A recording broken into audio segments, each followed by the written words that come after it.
Hey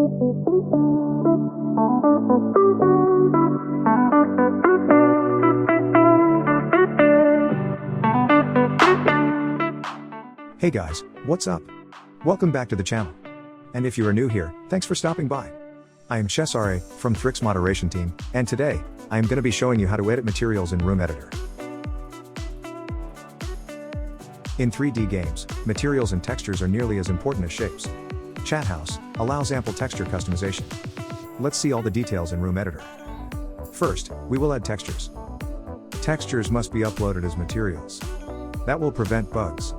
Uploaded textures must not be edited or deleted once they are used in a room. Once uploaded, you can add them into your room by clicking on the Use in ChatHouse 3D button, selecting the textures you need and implementing them in the correct field.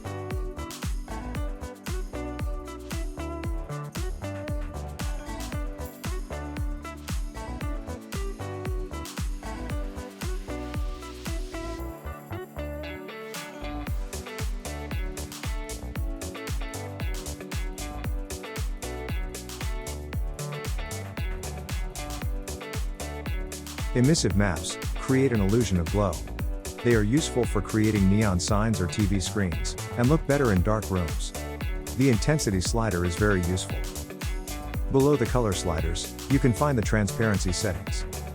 Material transparency mask allows for transparent parts of the texture to be shown as transparent in an all or nothing way. It is ideal to show textures that have sharp transitions to transparent. You can also use it to make an object fully transparent.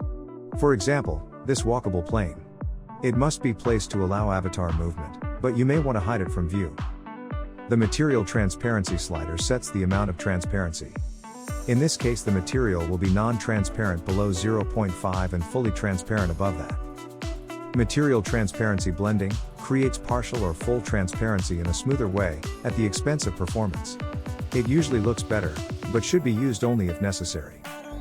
It also allows you to create transparent materials like glass.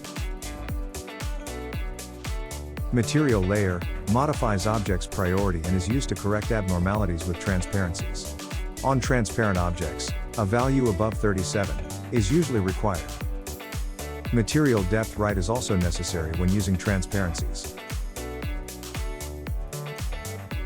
Here are our suggestions to set these parameters in your rooms.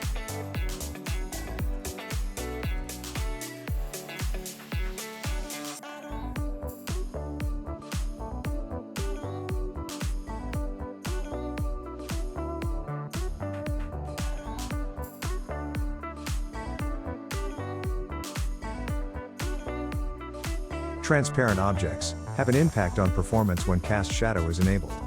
We suggest to limit the use of transparencies and especially those requiring transparency blend, and disable the shadows on all transparent objects.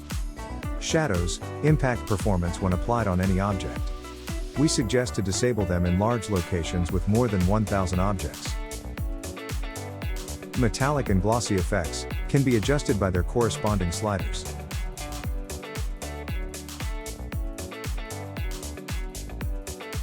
Texture rotation and translation are pretty straightforward. They do exactly what they say, rotate and move the textures on the objects. Texture scaling affects how the texture is repeated over an object. In order to work properly, you need to use seamless textures that can be repeated side by side. In normal mode, texture scaling refers to the size of the texture. For example, on a 1x1 cube, if the texture covers a 1 meter area, you will need to set the value to 1. As the object size changes, you will need to change the scaling value accordingly. In texture projection mode, the value will represent every how many meters the texture is repeated. Texture projector is a very useful feature.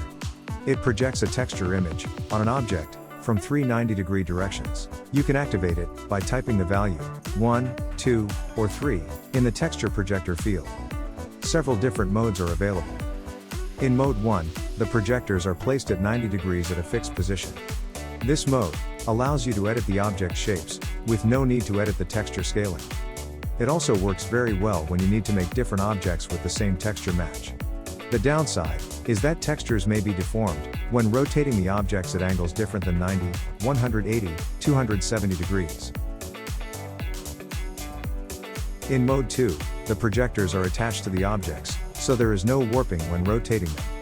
There is also no need to scale the textures, once you have set the material texture scaling. This is the most frequently used mode.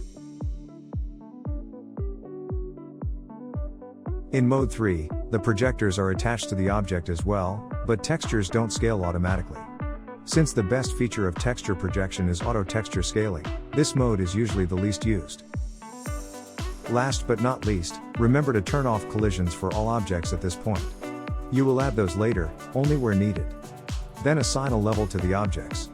Levels are necessary when you activate collisions. You can use any level number, no need to use higher numbers for higher floors. Never use level 0. It may cause bugs. In order to improve the gaming experience, you may want to disable camera collisions too. Ladies, gentlemen, and all you dirty folks in between, thanks for watching. If you liked the video, please hit the like button. If you want to see more videos, hit the subscribe button. Stay awesome guys. Ciao.